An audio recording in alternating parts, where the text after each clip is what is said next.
Naaalala nyo pa ba itong mega dike na to?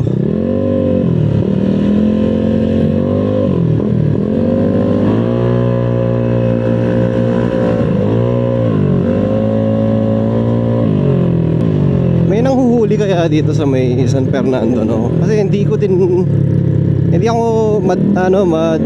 maralas. Hindi ako lagi sa San Fernando eh. So hindi ko kabisado ang mga kaganapan dyan sa part na yan. Wag lang sanang umulan. Kaya pala hindi kaya pala hindi madilim sa kanila kasi layo pala niya. Akala ko yung land bank na to around bandang Sindalan, ganyan lang.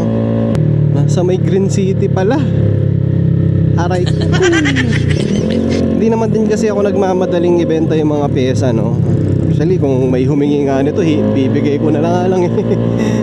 So sila yung kukuha. Kaso ayan, nabanggit ko na nga, nabebenta ko na siya. Di sayang din yun eh.